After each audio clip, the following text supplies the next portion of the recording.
그렇다면 과연 이렇게 그 좋은 뭐 선진 기술도 배우고 한다라고 하지만 자 연봉이나 월급은 좀 적대는데 그게 어느 정도가 되나 가장 궁금한 내용이죠.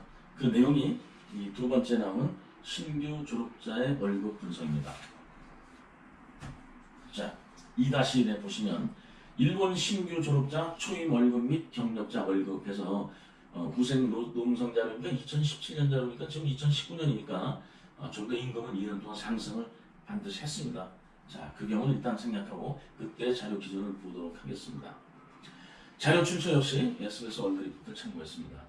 보시면 일본 신규 졸업자 학력별 초임 월급이 대학교 졸업과 전문대학교 졸업으로 나뉘었는데 여기 보면 뭐 남자에서도 구별되어 있긴 하지만 한 2만엔 이상, 2만엔은 20만원이겠죠. 1만엔을 10만원 정도로 보고 판단하시면 될 것 같습니다. 그래서 이 자료는 한 2만엔 정도가 되는 것 같은데 실제로 제가 우리 제자들 취업시키는 걸 쭉 보면 만엔 정도가 차이 납니다. 거의 다 한 달에. 그렇기 때문에 실제로 조금 다르다라는 느낌을 요즘 받았지만 어쨌든 발표 자료는 그와 같이 됩니다. 지금 이 초임 월급이라고 하는 거에는 상여금이 전부 빠져 있는 것입니다.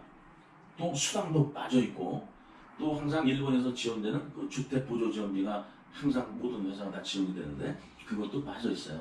말 그대로 직무급 같은 것도 빠져 있는 것 같네요. 가장 기본적인 것이고 자세한 것은 그 뒷장에서 한 번 더 말씀을 드리도록 실제 자료 가지고 하겠습니다. 그리고 밑에 참고에 보면 규모에 따른 그 초임 월급 구별도 있죠. 뭐 그것은 뭐 참고 정도 하시면 될 것 같고요. 우측에 표준 근로자라고 있습니다. 이 경우는 한 기업에서 계속 일해왔을 때 임금 상승표라고 보시면 되겠습니다. 그래서 여기 제시한 자료는 이제 20살, 24살 뭐 그러면서 39살까지만 그냥 제시해봤습니다. 그 이유도 있습니다만 이 정도까지만 제시해봤고 어느 정도의 비율로 나이 단계별로 인상이 되는가 뭐 참고 자료로 보시면 좋겠죠. 그래서 일본에서 계속 생활하고자 하는 분들한테는 대략 일본에서의 그 연봉 상승 규칙이 이렇게 되는구나 라고 하시면 도움이 될 것 같습니다. 물론 능력이 아주 뛰어나서 더 좋은 기업으로 이동을 하게 되면 훨씬 많은 연봉도 받을 수 있겠죠. 자, 이것이 이제 그 후생성에서 발표된 그런 가장 기본적인 자료인데 그럼 과연 실질적인 것은 어떻게 되느냐? 그것은 아마 이제 평균 잡고 다 그런 내용들을 보고 그래서 2018년도에 취업된 그런 학생들의 기준을 한번 잡아봤어요. 기준을 잡아봐서 실제로 여러분들이 일본에 취업하게 될 때 금액이 어떻게 되겠는가를 실제로 알아볼 수 있게 현실적인 그런 내용을 제시해봤습니다. 지금 2-2에서는 신규 졸업자에 대한 내용을 실어봤습니다. 그러니까 갓 졸업한 것 기준, 갓 졸업하지 않았어도 졸업하고 특별히 경력이 없는 경우들도 다 여기에 해당이 된다고 보시면 되겠어요. 그래서 이 조건은 이제 세 가지로 제가 평균 잡아봤습니다. 조건 1에는 남녀는 동일하다. 또 관련 전공자, 비전공자도 동일합니다. 비전공자도 우리 K무브 연수를 받게 되면 K무브의 연수에 전공을 했다고 인정을 해줍니다. 따라서 뭐 인문과를 나왔든 무역학과를 나왔든 경영학과를 나왔든 이런 우리 분야도 전문 엔지니어로 인정을 해주면 되는 건 참고로 알고 계시고요. 그리고 이제 국내 경력은 없고 또 이런 능력은 보통 이상이 좋겠지만 어쨌든 보통은 돼야 된다. 그리고 조건 2에 보면 상여금 250%를 기준했습니다.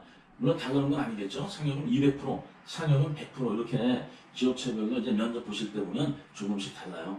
그러나 이제 기준을 그렇게 잡아봤고 또 조건에서도 초과 근무 수당 따라서 6시까지가 정시 근무라고 하면 6시 이후에 10시까지 그렇게 초과 근무를 하게 될 때 시간당 평균 금액을 1640엔 그러니까 한 16,000원 정도로 평균 기준을 잡아봤습니다.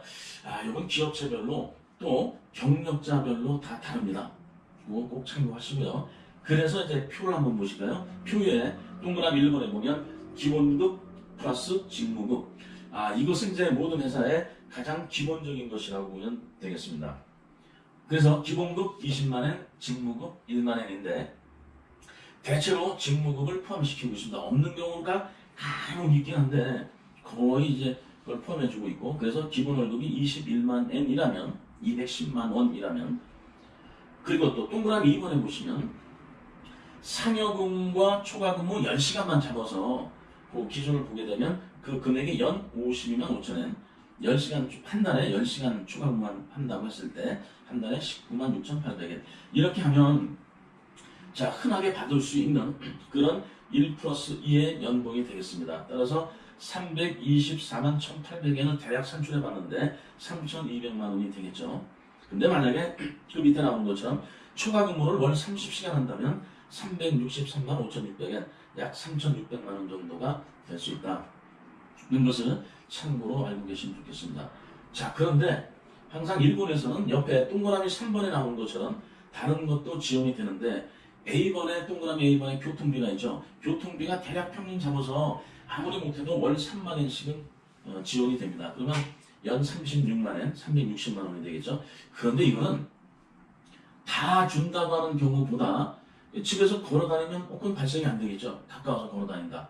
뭐 그런 경우는 아마 제외가 될 수도 있고, 또 이제 거리 산출에 의해서 주는 경우도 있고, 그러나 대체로 교통비를 지원한다는 것은 거의 일본의 모든 회사가 명시가 되고 또 면접 볼 때 얘기가 된다는 것. 그러나 이것은 무조건 다 의무적으로 다 준다라고 보기는 어려울 수도 있습니다. 그러나 이제 그런 적용은 다 된다는 것도 참고하시고, 그리고 동그라미 B번에 나오는 숙소 지원금이 있습니다. 뭐 어차피 한국에서 일본으로 가니까 뭐 바로 집을 살 수는 없으니까 숙소 지원금 받아야 될 텐데, 이 경우에 보통들 보면 월 3만엔 정도의 지원을 한다 이렇게 돼 있어요. 보통 숙소는 50%까지 지원한다 이렇게 많이들 써 있는데, 그 경우 뭐냐면 6만엔일 때 3만엔을 지원한다. 50%가 되겠죠. 그 개념입니다. 3만엔까지 준다는 건. 따라서 7만엔의 이 비용이 든다고 하면 그래도 3만엔까지만 지원한다. 그런 뜻이 되겠죠. 이것은 거의 다 지원하고 있습니다. 근데 이제 어떤 회사의 경우는 전액을 지원하는 경우도 있고 아예 기숙사를 지원하는 경우도 있고 조금씩 다르긴 합니다만, 이건 모든 회사가 지원한다고 보시면 되겠어요. 그래서 이것을 1 플러스 2 플러스 3을 다 좀 억지이긴 하지만 이걸 모든 것을 금액으로 환산한다면 연 최대 435만 5,600엔, 한 4,350만 원의 금액이 될 수 있다라는 것을 숫자로 표현해 봤습니다. 참고하시면 많이 도움이 될 것 같고요.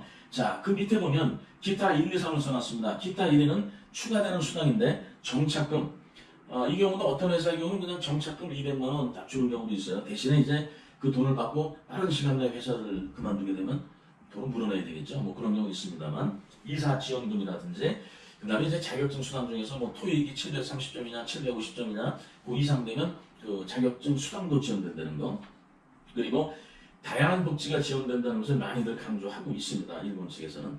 여기 정착금이라는 게 있는데 나중에 아시겠지만 우리 한국산업인력공단의 K무브의 그 연수를 받고 해외에 취업되는 경우는 이런 선진국도 1년 동안에 모든 물론 다 100% 받는다고 할 수는 없을 수는 있겠지만 1인당 400만 원까지 우리 정부에서 또 지원을 해줍니다. 그것도 정착금 개념으로 보면 되겠는데요. 그런 것도 이제 월드자 플러스 보시면 아실 수 있을 것 같습니다. 기타 2에는 일본어 능력은 면접 때 연봉에 영향을 끼칠 수 있다. 그렇죠. 잘하고 못하고 커뮤니케이션이 잘 되고 안 되면 굉장히 중요하겠죠. 그래서 뭐 일본어 잘해두는 게 역시 좋을 것이고, 또 우리가 하는 이 K무브 연수교육은 항상 전공 교육과 일본어 교육이 같이 이루어지고 있습니다. 그렇듯이 뭐 미국이면 뭐 전공 교육과 뭐 영어, 뭐 베트남이면 전공 교육과 베트남어, 이런 식으로 전부 교육이 이루어진다는 건 참고하시기 바라고요. 기타 3에도 보시면 비전공자, 뭐 상경계열, 인문계열 등도 K무브 연수과정에 연수할 때는 그런 전공 기술 분야의 인으로 인정하게 된다. 그래서 취업이 가능하다. 그런 장점도 있다는 거 참고하시면 좋겠습니다. 다음은 2-2. 자, 이번에는 1년 정도의 경력을 가진 그러한 이제 연수생이 취업한 경우의 자료를 보도록 하겠습니다. 자, 국내에서 1년 정도의 경력을 가졌다고 했을 때 역시 조건은 아까 유사하게 조건 1에 보면 남녀 동일하고 일원 능력 보통이거나 뭐 중상이면 물론 당연히 좋겠고, 조건 2에 상여금 같이 맞춰보고요. 조건 3의 초과 근무 수당은 거기 보면 1836엔 이렇게 돼 있죠. 이게 시간당 수당도 이 신입하고 경력하고 다릅니다. 경력이 있을수록 시간당 수당도 높다는 것은 참고로 알고 계시면 되겠습니다.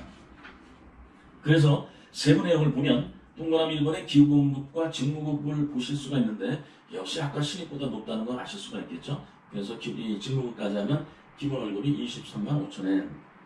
다시 또 동그라미 2번 상여금과 초과근무를 10시간만 한다고 했을 때 금액. 이 두 가지 합쳐보면 연봉 362만 7,800엔. 즉 우리 돈은 한 3,600만 원 정도가 되겠죠. 뭐 이것도 만약에 초과근무 월 30시간 한다라고 하면 460만 원, 즉 4,600만 원 정도가 되겠습니다. 이것에 아까 얘기한 것과 마찬가지로 동그라미 3번에 교통비와 숙소 지원금도 금액으로 환산한다면 1, 2, 3을 전부 플러스해서 이 모든 것을 금액으로 환산한다면 해서 박스 안에 있는 연최대 532만 8,400엔, 즉 한 5,300만 원 정도가 되겠다로 숫자로 환산하실 수가 있습니다. 물론 이 숫자가 다 수입은 아니겠죠. 그러나 이런 금액이 된다는 것도 참고하고, 그러면 세금을 내야 되겠죠. 이게 다 자기 돈은 아니겠죠. 맨 밑에 보시면 일본에서의 세금에 대한 이해를 제가 써봤습니다.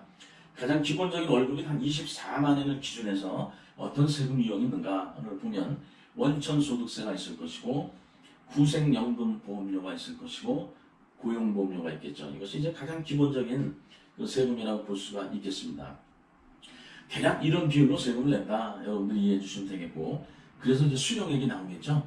근데 여러분들 다른 수당도 더 많이 받겠지만 어쨌든 그런 수령액이 나왔을 때 사실 요것으로 끝나지 않을 수가 있어요. 왜냐하면 주택 보조비를 50% 지원받으면서 나의 주택비도 50% 내야 되죠. 그렇다면 여기서 또 3만 엔 정도의 그 주택 숙소 지원금, 주택 보조비를 또 뺄 수도 있을 것입니다. 그럼 더 줄어들겠네요. 자, 그것도 참고로 알고 계셔야 되겠어요. 그러면서 대학 흐름이 그렇게 되는구나 라고 생각하고 아마 그 취업에 대한 것을 대비해야 될 것입니다.